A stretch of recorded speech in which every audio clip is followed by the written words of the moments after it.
bahwa seluruh dalil yang dipakai oleh para ulama yang menganggap boleh maulid itu, boleh perayaan maulid itu adalah sebenarnya sama sekali tidak bisa disebut sebagai dalil. Yang ada yang mengatakan, subhanallah, kalau antum tidak sebut sebagai dalil, berarti antum ini betul-betul bersombong sekali. Mau lebih pandai daripada Al-Hafidz Ibnu Hajar, As-Sakhawi, As-Suyuti. Dia sebut nama-nama. Tapi yang berucap ini tidak pernah berpikir, kamu mau lebih pandai daripada Nabi sendiri? Mau lebih pandai daripada Abu Bakar, Umar, Utsman, Ali? Sekarang mereka bacakan ayat-ayat. Dalil kami, yang pertama, tentang bolehnya maulid, ayat ini. Yang kedua ayat ini. Yang ketiga ayat ini. Yang keempat hadits ini, hadits ini, hadits ini. Jadi sekarang ayat-ayat yang kalian baca itu tidak pernah dibaca oleh 3 generasi pertama. Kalian paham tafsirnya, mereka tidak paham. Ini hal berat. Kita terima hal itu dari mereka. Jadi kalau misalnya hal itu ditolak oleh para ulama yang melarang maulid, itu jelas penolakan mereka, pengagungan terhadap Nabi sallallahu alaihi wasallam dan para as-salaf. Karena itu di dalam menafsirkan ayat, tidak boleh seorang itu sembarangan. Karena itu dikatakan oleh Ibnu Qayyim rahimahullahu taala, mengadakan penafsiran tentang kitab Allah yang para as-salaf dan para a'imah menyelisih penafsiran tersebut membawa 2 konsekuensi. Konsekuensi yang pertama, penafsiran itu pasti salah. Dan konsekuensi yang kedua, berarti para as-salaf itu yang menyelisihinya itu pasti salah. Sekarang kalau ada yang menafsirkan, wa dzakirhum bi ayyamillah, dan di antara nikmat Allah yang paling besar adalah lahirnya Nabi Muhammad sallallahu alaihi wasallam. Kenapa kita tidak merayakannya? Sekarang bilang aja ini ayat-ayat tidak pernah dibaca oleh para sahabat Rasulullah sallallahu alaihi wasallam. Kok mereka tidak ada yang berdalilkan dengan ayat-ayat itu tentang perayaan Maulid? Bahkan tauhid, uluhiyah, rububiyah, asma wa sifat itu kamu klaim dalilnya adalah qul a'udzu birabbin nas, malikin nas, ilahin nas. Sahabat baca ayat itu, tabi'in baca ayat itu, tapi mereka tidak pernah membagi tauhid. Jadi semua tertolak. Kamu itu tertolak ya, tertolak. Jadi kalau hanya bicara logika, sampah sebetulnya, tetapi memang kadang-kadang harus dilayani. Bahkan ada logika sederhana saja. Ente melarang maulid dengan dalil kullu bid'atin dolalah. Pertanyaannya, siapa yang menggunakan itu sebagai dalil melarang maulid? Apakah Nabi pernah mengatakan ini dalil tidak boleh ada maulid? Apakah sahabat salafus soleh mengatakan kullu bid'atin adalah dalil tidak boleh adanya maulid? Kalau tidak, dan memakai prinsip ente bahwasanya kalau mereka tidak kerjakan berarti itu adalah sesuatu yang mereka larang, maka jangan berdalil dengan kullu bid'ah. Kenapa? Karena mereka tidak pernah berdalil dengan dalil itu untuk melarang orang maulid. Masuk kepada logika yang kedua, prinsipnya Pak Zulkarnain ini, kalau ada dalil itu harus didalilkan oleh sahabat, harus didalilkan oleh salafus soleh, harus pernah didalilkan oleh 3 qurun terbaik. Kalau tidak, maka jangan pernah mengada-ngadakan dalil. Saya kira dia salah paham dengan ucapannya Ibnu Qayyim. Kata Ibnu Qayyim itu bukan tidak pernah dicontohkan dalil itu, tapi menyelisihi. Sekarang kita mendalil ada hadis tentang Maulid Nabi, ini dalilnya. Terus ini mau ditarik dengan ucapan Ibnu Qayyim tidak boleh mengada-ngadakan dalil. Ibnu Qayyim mengatakan itu yang menyelisihi. Sekarang kalau misalnya Ibnu Hajar mengatakan ini dalil Maulid, menyelisihi siapa? Apakah dulu pernah ada ulama yang mengatakan tidak boleh Maulid? Kan tidak ada. Assalamualaikum warahmatullahi wabarakatuh. Bismillahirrahmanirrahim. Allahumma sholli ala sayyidina Muhammadin wa ala alihi wa sahbihi ajma'in, amma ba'du.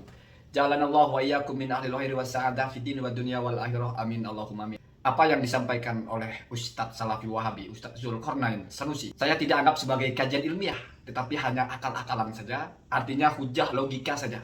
Maka saya akan tanggapi itu dengan logika. Yang pertama, ya seperti kebiasaan mereka, selalu membanding-bandingkan sesuatu itu langsung dengan Rasulullah. Ketika kita bilang ada Ibnu Hajar, ada As-Suyuti, ada As-Sakhawi, ada ulama-ulama lain yang mengatakan ada dalilnya. Kalau Anda bilang tidak ada dalilnya, berarti Anda merasa lebih pintar dari ulama-ulama ini. Lalu dia naikkan. Kalau begitu, berarti kamu merasa bahwa ulama-ulama yang kamu sebut itu lebih pintar dari sahabat, bahkan lebih pintar dari Rasulullah. Waliyadzubillah, enteng sekali lisan begitu ya. Sama ketika saya juga pernah mendengar Badrus Salam itu ketika bicara bid'ah. Kalau ada orang bilang, tapi Imam Syafi'i membagi bid'ah, tapi Nabi tidak membagi bid'ah. Jadi menjawabnya langsung lari ke Nabi. Ini kalau bagi orang awam masuk akal, hebat. Artinya ya tetap Rasulullah lebih pandai, tetap sahabat lebih pandai. Jadi kalau mereka mengatakan itu dalilnya, Rasulullah tidak maulidan, sahabat tidak maulidan, wah berarti ini salah, ulama-ulama ini salah. Maka benar kata Ustadz Zulkarnain itu, yang menolak itulah yang benar. Jadi logikanya begitu, itu logika. Tidak pernah ada ayat begitu. Kalau mau tarik ke ranah ilmiah, sudah pernah saya bahas. Bagaimana seorang sahabat, Ibn Abbas gitu. Ketika ditanya oleh Urwah, karena dianggap sahabat ini melakukan sesuatu yang bertentangan, maka si sahabat ini mengatakan bahwa inilah perilaku Rasulullah. Maka si Urwah ini membantah dengan ajaran Sayyidina Abu Bakar, ajaran Sayyidina Umar. Lalu Ibnu Abbas ini seolah-olah marah. Waihak, celaka kamu. Saya menyampaikan sesuatu yang diajarkan Rasulullah, kamu bantah dengan ucapan Abu Bakar, ucapan Sayyidina Umar. Perhatikan, bagaimana cara menjawabnya si Urwah ini. Walakinnahuma kana a'lama minni wa minkah. Tetapi Abu Bakar Sayyidina Umar itu lebih paham daripada saya dan juga daripada engkau. Fakhosomahu Urwah. Itu menurut versi yang meriwayatkan, maka Urwah menang dalam perdebatan itu. Artinya hujah Urwah dipakai gitu ya. Memenangkan perdebatan maksudnya. Itu ya. Jadi kita ini bukan beradu dengan Rasulullah, tapi mengikuti siapa yang lebih paham. Sekarang mari kita head to head kan. Sayyidina Abu Bakar, Sayyidina Umar, Sayyidina Utsman, Sayyidina Ali, 3 ulama salaf terbaik itu mereka tidak melaksanakan maulidan. Bukan melarang melaksanakan maulidan. Catat. Biar kamu ini nggak terlalu bodoh. Mereka itu tidak melakukan, bukan melarang. Lalu ada As-Suyuti mengatakan wa qad kharrajtu tahrijan annalaha atau annalahu aslan sabitan. Dan saya ada hadis, saya punya dalil tentang Maulid Nabi. Sebagaimana Imam Ibnu Hajar Al-Asqalani juga sudah mengatakan bahwa ada dalilnya. Ini kamu posisikan bertentangan dengan sahabat. Bertentangannya di mana? Apa yang ditentang? Mana ada satu hal itu menentang sesuatu yang tidak ada? Karena kamu tidak belajar kaidah. La yunsabu qaulun ila sakiti. Kalau tidak ada pendapat, jangan lalu kamu anggap mereka melarang. Kan kaidahnya jelas, at-tarku la yadullu ala tahrim. Tidak ada larangan itu berupa tidak dikerjakan. Artinya kalau Rasul tidak mengerjakan, sahabat tidak mengerjakan, lalu dilarang. Tidak pernah ada. Jadi apa-apa yang boleh, apa-apa yang tidak boleh itu ada pendalilannya, bukan dikerjakan atau tidak. Kok berani-beraninya kamu memposisikan Ibnu Hajar, memposisikan As-Suyuti bertentangan dengan Rasul, bertentangan dengan sahabat, bertentangan dengan salafus soleh hanya karena mereka tidak maulidan. Sementara Ibnu Hajar ini menjelaskan ada dalilnya. Satu itu ya, satu cara menghadapi orang yang omongannya seperti itu, menentang-nentangkan gitu. Gampang. Gampang. Logika itu gampang sekali. Kita bawakan satu sentuhan keilmuan. Ada dialog yang menentang-nentangkan seperti itu.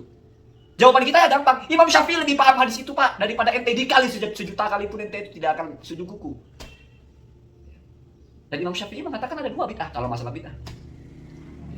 Ibnu Hajar mengatakan ada dalilnya. Imam Syafi'i mengatakan ada dalilnya atau tidak? Tidak ada komentar. Kalau tidak ada komentar, kenapa ente bilang dia melarang? Nabi Muhammad di mana larangan maulidnya? Bahkan ada logika sederhana saja. Ente melarang maulid dengan dalil kullu bid'atin dolalah. Pertanyaannya, siapa yang menggunakan itu sebagai dalil melarang maulid? Apakah Nabi pernah mengatakan ini dalil tidak boleh ada maulid? Apakah sahabat salafus soleh mengatakan kullu bid'atin adalah dalil tidak boleh adanya maulid? Kalau tidak, dan memakai prinsip ente bahwasanya kalau mereka tidak kerjakan berarti itu adalah sesuatu yang mereka larang, maka jangan berdalil dengan kullu bid'ah. Kenapa? Karena mereka tidak pernah berdalil dengan dalil itu untuk melarang orang maulid. Mati sudah logika gitu kan. Logika kelas rendah, gampang dipatahkan.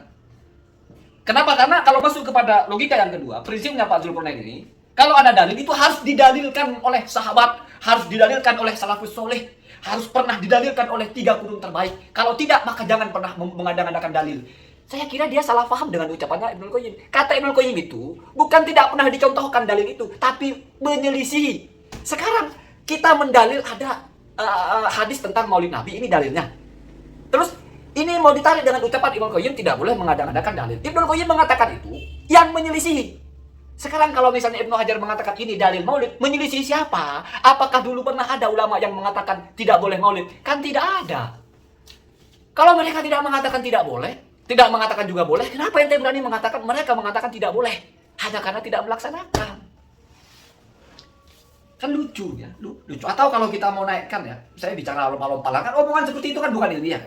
Imam Malik itu berani sekali mengadakan sebuah kebiasaan, ya ibadah. Masuk rumah itu selalu membaca Masya Allah, la haula wala quwata illa billah. Ketika ditanya, Imam Malik menjawab, ada firman Allah, walaula iddakhalta jannataka qulta masya Allah la quwata illa billah. Itu Pak, tidak pernah digunakan dalil oleh para sahabat. Sahabat baca ayat itu, tapi mereka tidak punya tradisi masuk rumah membaca seperti Imam Malik. Berarti kan Imam Malik juga mengada-ngada tentang tafsir. Nabi juga tidak pernah mengajarkan kalau masuk rumah membaca itu. Kok Imam Malik berani? Oh, ini kan sudah masuk 3 fase terbaik. Bukan begitu. Imam Malik paham, memang tidak ada contoh, tapi tidak ada larangan. Tidak menyelisihi. Maka kata Ibnul Qayyim itu, tidak boleh itu kalau menyelisihi. Lisan dia yang baca. Sebegitu merasa keren gitu ya. Kalau diturunkan lagi misal model-model Pak Jawas itu, minta dalil. Apa? Kamu kalau ibadah harus tahu dalilnya. Al-Quran yang mengajarkan kul hatu burhanakum. Pak, saya kira nggak ada ulama yang menjadikan itu sebagai dalil kamu kalau mau ibadah minta dalil. Ulama salaf yang mana? Sahabat membaca ayat itu, tapi tidak pernah keluar dari lisan mereka. Kalau kamu mengerjakan sesuatu, harus tahu dalilnya. Bahkan ijma sahabat, mengerjakan amal tidak perlu tahu dalil. Ketika mereka ditanya tentang hukum, mereka menjawab badaru ilal ijabah min ghairi ityani al adillah. Baca kitab usul fikih. Mereka menjawab hukumnya tidak menyebutkan dalilnya, dan itu ijma sahabat, tidak ada yang mengingkari. Berarti kamu melaksanakan ibadah tidak tahu dalilnya pun tidak menjadi syarat keabsahannya. At-taklifu al-amalu la al-ilmu bil adillah. Itu bahasanya Imam Al-Ghazali dalam Al-Mustasfa. Banyak Pak yang harus dibaca, Pak. Banyak ya. Biar kita tidak cupu cara berpikirnya. Tidak, otak ini menjadi rusak gitu ya. Enteng sekali kul hatu burhanakum itu adalah dalil, kamu harus tahu dalil kalau mengerjakan sesuatu.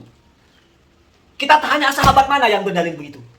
Kalau pakai teorinya Pak siapa namanya ini? Pak Zulkarnain. Salafus soleh mana yang berdalil begitu? Bahkan kalau mau lebih tinggi, Syekh Utsaimin berani sekali mengatakan kalau Fir'aun itu sebetulnya mengakui adanya Tuhan. Dalilnya wajahadu biha wastaiqonatha anfusuhum.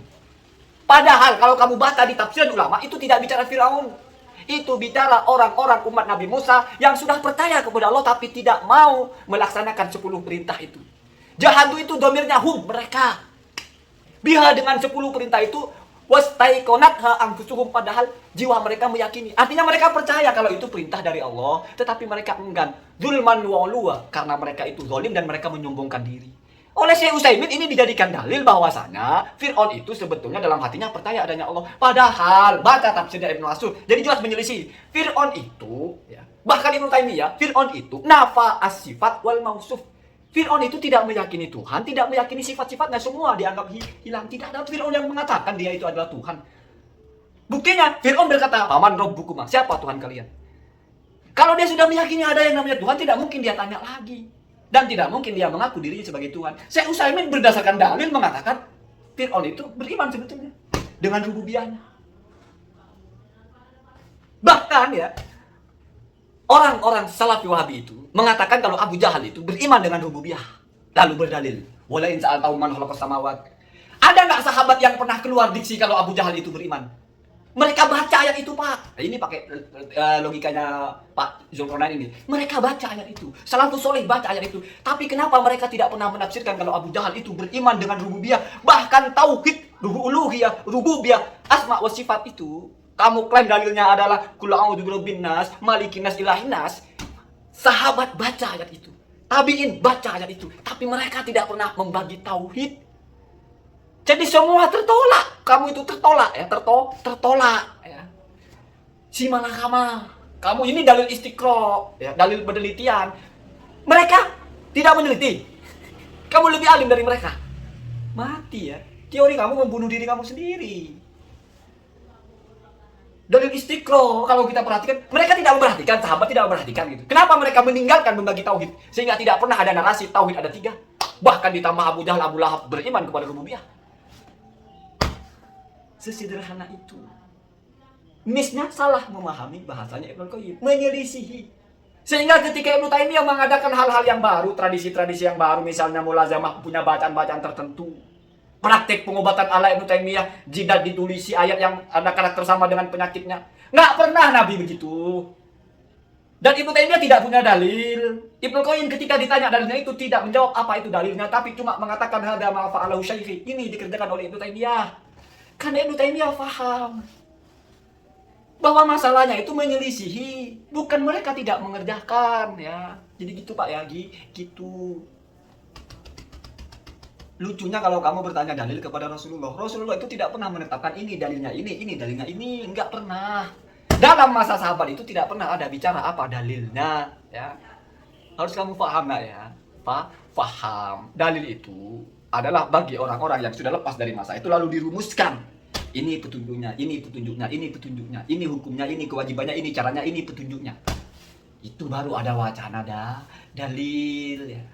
Al-Quran sebegitu banyak ayat tidak pernah ada yang mengatakan hadza dalilu hadza, tidak pernah. Hadis Nabi sebegitu ribuan, bahkan puluhan ribu, bahkan ratusan ribu, bahkan jutaan mungkin, tidak pernah satu pun Nabi mengatakan atau menyabdakan wa hadza dalilu wujubi shalah, tidak pernah. Itu semua keluar dari ulama. Kalau prinsipnya kamu dalil harus diucapkan oleh sahabat, maka amaliyah kamu tauhid dibagi 3 lah. Itu semuanya ditolak, apalagi model-model Pak Jawas itu kul hatu burhanakum sebagai dalil bahwa kita harus tahu dalil. Itu siapa yang ngomong sih? Jangan-jangan Pak Jawas sendirian. Fir'aun beriman ditolak, Abu Jahal Abu Lahab beriman ditolak. Itu narasi tidak pernah dibicarakan oleh Nabi, tidak pernah dibicarakan oleh sahabat, tidak pernah dibicarakan oleh tabi'in, tidak pernah dibicarakan oleh salafus soleh. Padahal mereka sudah mengistiqro Al-Quran, mereka sudah baca Al-Quran, begitu ya, begitu. Jadi kalau hanya bicara logika, sampah sebetulnya, tetapi memang kadang-kadang harus dilayani. Semoga ada manfaatnya. Assalamualaikum warahmatullahi wabarakatuh.